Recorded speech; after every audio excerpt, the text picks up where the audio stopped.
Hello Khan, how was our management? Sir, sad to say these past few days we have received many complaints. Really? What happened? The sales decreased, there were many returned defective items. Why? Is not properly inspected before the sales? Some complaint we have received was about poor quality of the items. Alright, think of a solution before customers lose trust. Wait a second, I will process your request, Mr. Ono. Okay, good. Aha, the result I have assessed is we must apply process approach. What do you mean by that? It is a method to plan the processes and its interaction in the whole management system. Khan, maybe you need to upgrade you as a robot. Mr. Ono, the entire management must enhance process, yet you have options. What options? An edX model, Suburized 6 seconds model, and we need a system that makes the process of item efficient. Good job Khan. I will call that system Kanban. From now on, we will apply those concepts you dropped. Several days later. How was the management, Khan? Performing well, mister. The process method is more efficient. Sounds great. Thanks for Kanban. You're welcome, Mr. Ono. I need to recharge. Goodbye for now. The process approach includes establishing the organization's process to operate as an integrated and complete system. In this lesson, we will discuss different process in production, such as model for process, ETX model, Suburaj 6S model for process improvement, supply chain management, Kanban system, cell manufacturing, flow manufacturing versus batch production. There are three elements under the process model. The first one is inputs the process, second outputs the process, and lastly, the process or tasks. The process orientation helps the organization in identifying all the inputs, documenting them, and having a control over the quality of the product, inputs, and the process parameters. Input of the process is something that is introduced into the process for it to function properly. All processes require a variety of inputs such as first, the materials list, second, the material specifications, third, the requirements for inspecting incoming materials, and lastly is the materials receiving procedure. On the other hand, outcome of the process is the expected final product or outcome of the operation. The process's output consists of the following. First, the product or service to be supplied. Second, the documents to be provided. Third, the parameters for each of the aforementioned. Fourth, the measurement method for ensuring conformity to specifications. And lastly, the criteria for acceptance or rejection. And now, let's talk about the most popular process model called the ETX model.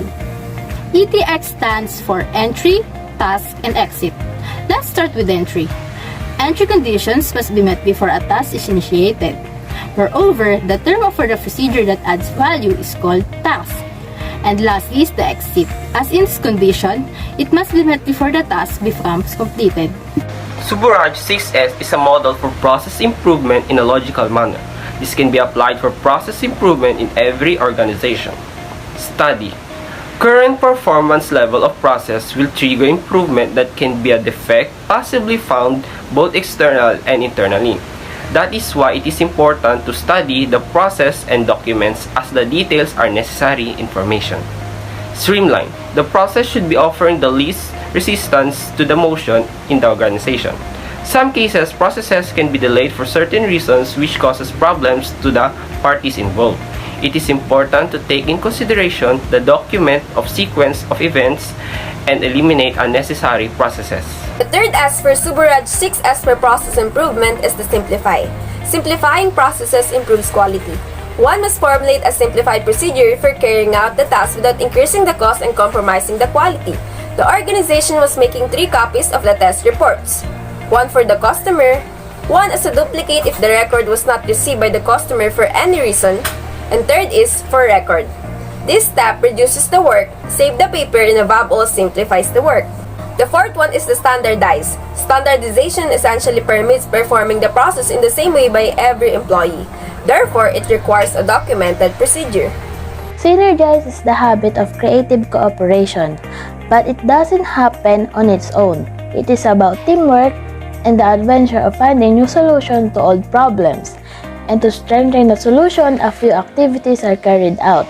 First, educating and convincing the process owners, their customers, and suppliers. Second, periodic counseling and assuring that the new process will perform better than the old process. And third, monitoring the results and confirming that the process transition has occurred. And the employees are confident because the process is documented. Supply chain management. Demand planning. Manufacturing orders are scheduled in accordance with production capability through a planning procedure. This is accomplished by integrating materials requirements planning or MRP and capacity requirements planning or CRP to develop optimized and limited production plans. Supply planning. A supply planning method that balances inventory and transportation resources to fulfill customer demand. This includes distribution requirements planning or DRP, which involves replenishing inventory at branch warehouses. Transportation supply. A procedure for scheduling, loading, and delivering items to clients while taking into account constraints such as delivery date, mode of transaction, carrier, and etc. Supply chain management's goal is to effectively connect suppliers, manufacturers, warehouses, and retailers so that products can be manufactured and transported at the lowest possible cost. Kanban is an acronym that stands for Can, Card, Ban, Signal. The Kanban system was developed by Mr. Taichi Ono, the Vice President of Toyota. Kanban is a parts movement system used on a production line that relies on cards and boxes or containers to transport parts from one workstation to another. The Kanban idea is that a supplier or warehouse should only deliver components to the production line when they are needed. It contains all of the information required to complete each stage of product's path to completion, as well as which parts are necessary in following processes. Work in progress, production, and inventory flow are all controlled by these cards. This system enables a business to employ just-in-time production. Its objectives are to reduce costs eliminating waste or scraps, to create work sites that respond to the changes quickly, to facilitate methods of achieving and assuring quality control, and lastly, to design work sites based on human dignity, mutual trust, and support that allows workers to reach their maximum potential. There are two most common types of Kanbans used, withdrawal Kanban and production Kanban. Withdrawal Kanban. This type of Kanban enables the movement from the store to the requester. It applies to stored supplies, as it also initiates the supply of component to the line, either from an internal supermarket or an external source. On the other hand, a production Kanban authorizes the manufacture of item. It is the simplest form of pull system. If there is no Kanban, there is no call, so there is no production. This signal might take several forms. It may be a vacant spot that has to be filled. It also may an information card, or it may be in electronic form. What the Kanban signal does, it is to bring the information of the material level from the downstream to the upstream operation. Cellular manufacturing is a method of producing parts in areas known as cell. Cell is an area in which machine, materials, people, and methods with processing steps are right next to each other in sequential order and are placed in a single location. This approach allows you to have a finished product that day while there's a minimal movement of the product. It is a workstation that lets you process product progressively without having to wait for a batch to be completed in order to finish it. This way, products are produced from raw materials to finished good on all from one location. This decreases waste and overproduction, improving communication and quality. It is eliminating the waste time, improving efficiency, cost saving, time compression, and inventory reduction. A work cell is the unit larger than an individual workstation but is smaller than the usual department. It can be in the form of U-shape or straight line, and the proximity of the equipment is close to each other in order to compress the time and space. It employs 3 to 12 people and 5 to 15 workstations in a compact arrangement. Cellular manufacturing and work cell is the heart of lean manufacturing, and their benefits is many and varied. One-piece flow, sometimes called continuous flow or single-piece flow, is a production method used instead of traditional mass production.